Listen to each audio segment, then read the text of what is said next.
Grim Reality, a lot of people thought, I suppose, that we started as a result of the American stuff that was coming out, you know, like Agnostic Front was making a comeback, Madball was kicking off and all that sort of stuff. So there was a lot sick of it all, you know what I mean? So there's a lot of interest in American hardcore, and we were right into it too, you know, but for me personally, it was more, you know, like I'd just gotten out of rehab and I was angry as fuck, and I wasn't hanging around with any cunts from the punk scene. So I didn't know what was going on because I hadn't been hanging around in the punk scene for about 2 years, you know.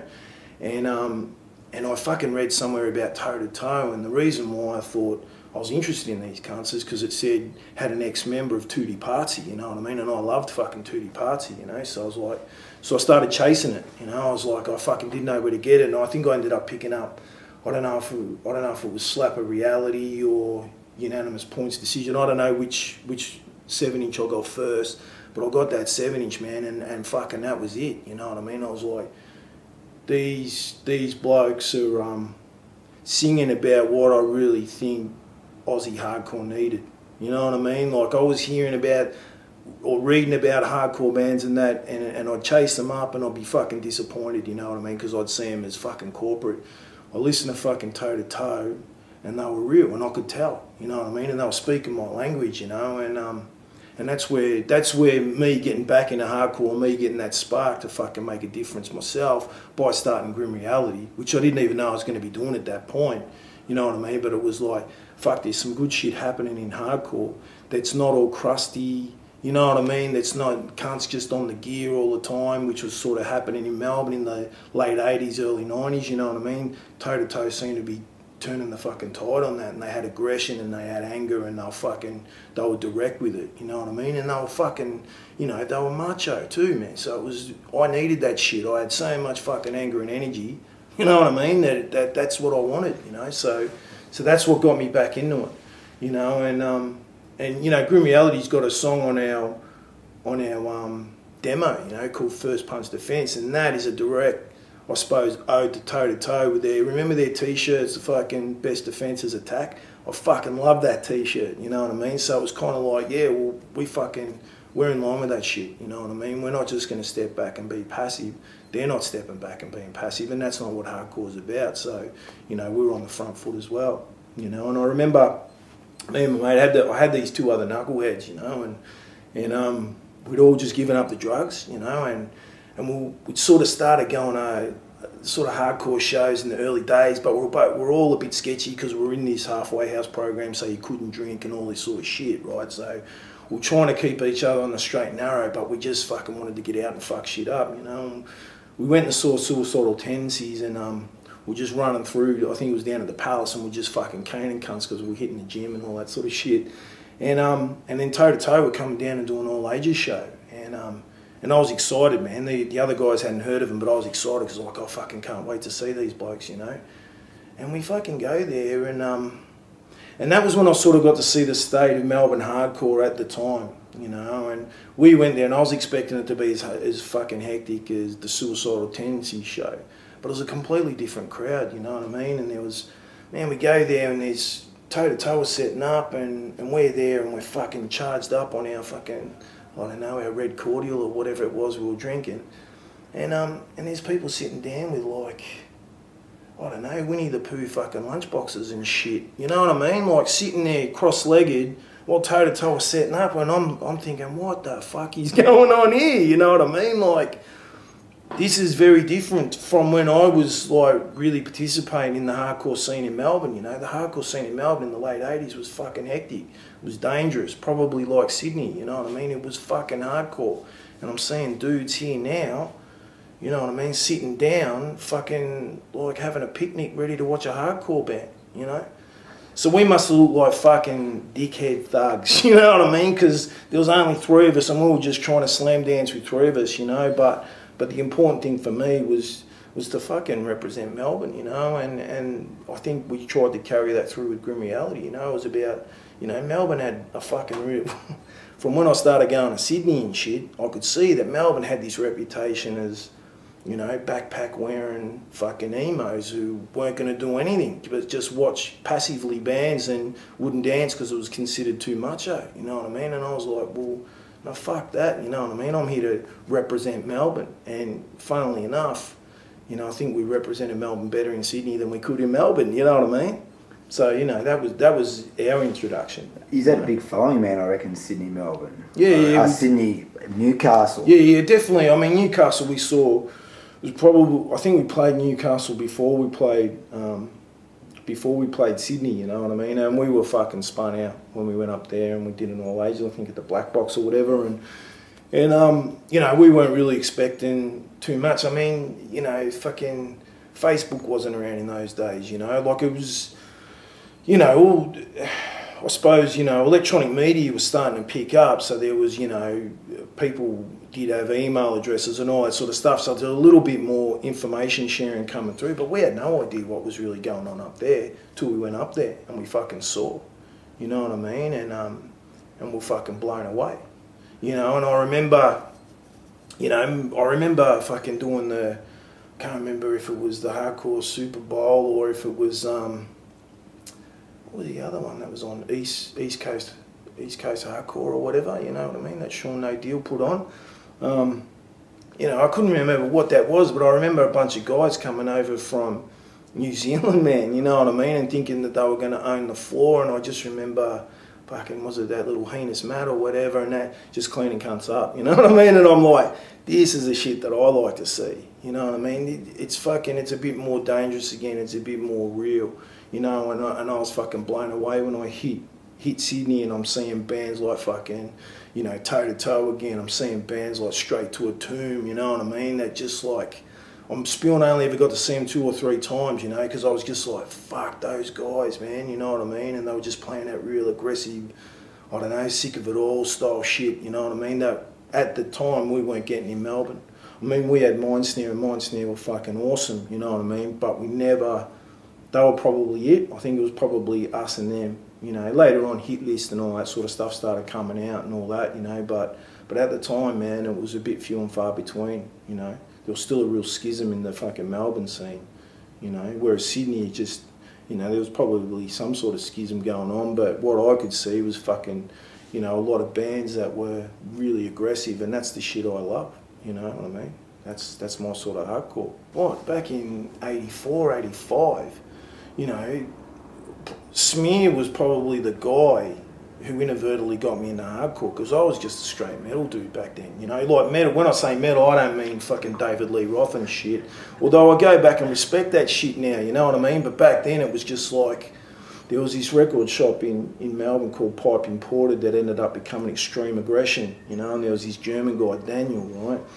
And he would import this shit in, and we'd just go in there, and it was just like a fucking, you know, we didn't know what we were going to get before we walked in, you know. I'd save up me $13 or whatever it was for an import, you know, and we might walk in there and one day it might be fucking Bathory, you know what I mean?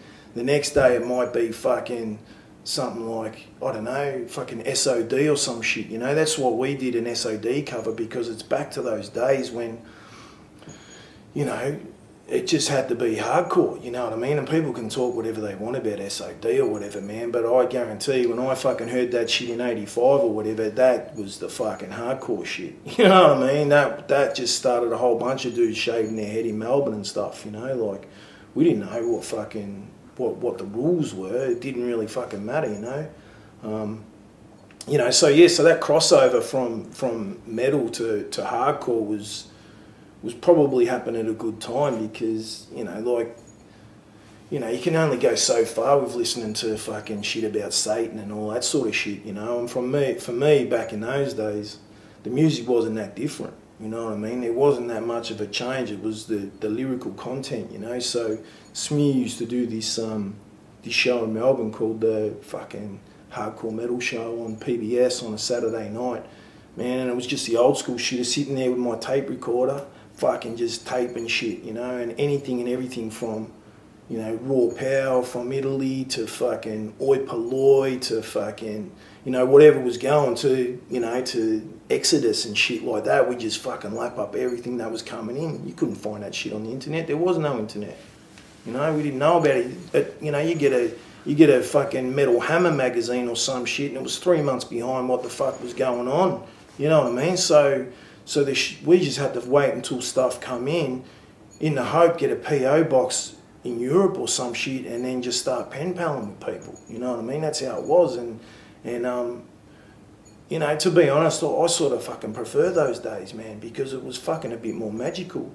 You know, and that shit I think carried right through hardcore in the 80s, early 90s even, you know, like, I suppose in Sydney and that, you guys had like the, you know, the waterfront bands and all that, you know, Hard-Ons, fucking Mass Appeal, and I loved Mass Appeal, you know what I mean? Their song Rat in a Cage or whatever off Nobody Likes a Thinker, that was one of my sort of, I suppose, highlight songs, you know, like, it was fucking aggressive, you know what I mean? And it fucking, that's how I felt, like a rat in a cage, you know, when I was out in the suburbs in Broady, you know, no cunts had mohawks in those days, you know what I mean? I was one out, sort of walking around, getting in punch-ons just for the way I looked, you know, so I understood what that shit was about, you know what I mean? And, you know, and I still loved the, you know, spunk bubbles, all that shit, man. I just didn't give a fuck, you know, as long as it was new and it had some sort of catchy shit that I liked, I was fucking into it, you know what I mean? And it wasn't until later on then I started finding my genre, you know, which was sort of more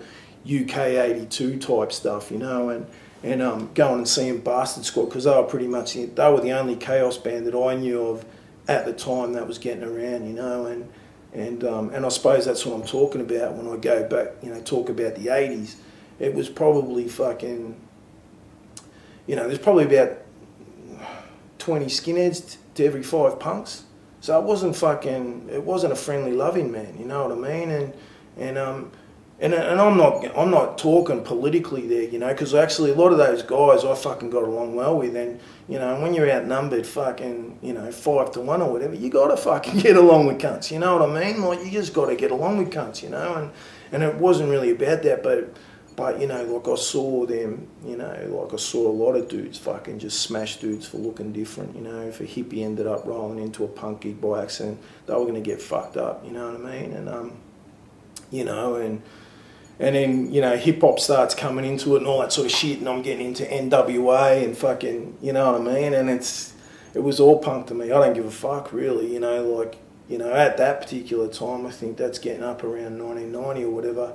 To me, fucking NWA was saying a lot more than fucking a lot of the crusty bands that were getting around, you know what I mean? Like, you know, probably my last favourite sort of band as far as Melbourne was Warp Spasm, you know what I mean? Like, they were fucking awesome, but then they broke up and formed Beam Flipper, which I didn't think was that good, you know? But that's just me, you know? And of course, then I'm getting into the drugs, so fucking music's becoming, you know, a backdrop to my life. Fucking being hectic out in Broady's becoming, you know, the focus, you know what I mean? So I sort of, that's why I say, you know, when I was fucking so surprised coming back, you know, in the 90s and seeing the state of Melbourne hardcore, and I'm not having a crack at fucking cunts in Melbourne, because I know like Beltsy and all that, you know, I think Beltsy was at the fucking, the White Lightning fucking Bastard Squad gig where fucking the skinheads just fucking ran amok. I'm pretty sure he was there, you know what I mean? But what I mean by the state of Melbourne hardcore was that there was this real, you can't dance, you know, if you dance and you accidentally, I don't know, give someone a blood lip, then you're creating an unsafe environment for fucking cunts to be, you know what I mean? It's like, man, fucking, that's how hardcore was. That's even how metal was, man. You know, I remember going and seeing fucking Iron Maiden in 1984, and there was this poor cunt and his missus walking down the street, and the poor cunt happened to have a pink t-shirt on, and I reckon he got smashed by about fucking 200 metal cunts because he was a trendy man. And they fucking chased him down Dudley Street out the front of fucking, you know, Festival Hall, man. He just fucking caned the poor cunt. So to me, you know, that was no different to where I was living up in Broady, and, you know, if we jumped on the wrong train and bumped into a couple of fucking, you know, what we used to call disco wogs, you know what I mean? You know, who dressed like Michael Jackson. We dressed like metal cunts. They dressed like Michael Jackson. If we outnumbered them, we smashed them. If they outnumbered us, we got smashed. You know what I mean? And that's just the way it was. So for me, you know, hardcore was all the same. You know, it was no different. It was just I had a voice in that area. I had my own people. You know what I mean? So it was good. You know, tutti party. I can talk about our fucking... Hang on. I remember... oh fuck, when was it? Oh, look, it was probably about, I don't know, when were they around? 88, 89, something like that.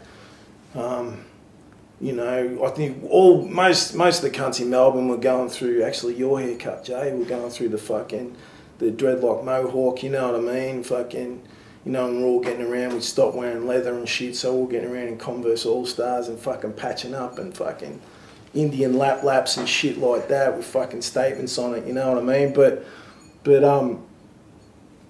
you know, sort of in Melbourne, we had like a band.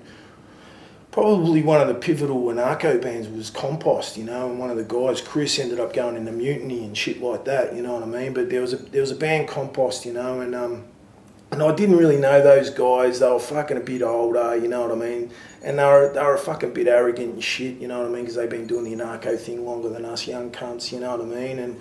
But I sort of kind of got to know them because we were squatting in very similar areas. They used to squat up in Windsor and we used to squat around the corner in Windsor. So I kind of got to know them, you know what I mean? And you know, we go over to their joint every now and again and they were talking about this band, Tutti Pazzi, you know, and you know, I know it was the name, I suppose. You can't forget the name because everyone's, what the fuck does that mean? You know, everybody crazy.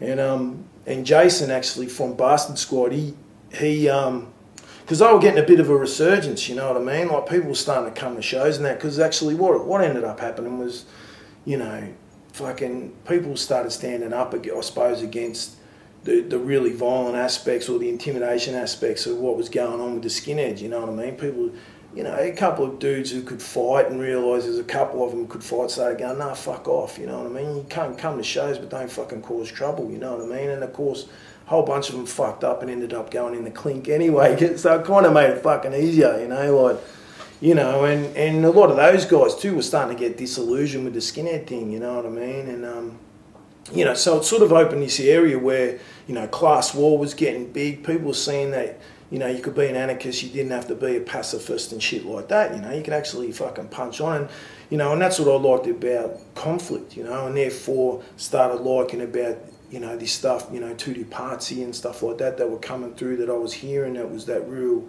fucking aggressive but anarcho punk, you know, and you know, and I remember, man, and it's kind of funny, you know, like you think back and they came down to Melbourne and fucking yeah, Jason from Bastard Squad had this like punk cover band happening called Forgotten Generation, you know, and they're doing all the punk classics. They were doing fucking, you know, Chaos UK, Chaotic Discord, couple of, you know, probably exploited covers, Blitzkrieg, you know what I mean? All the fucking bands, the bands that we loved, you know what I mean?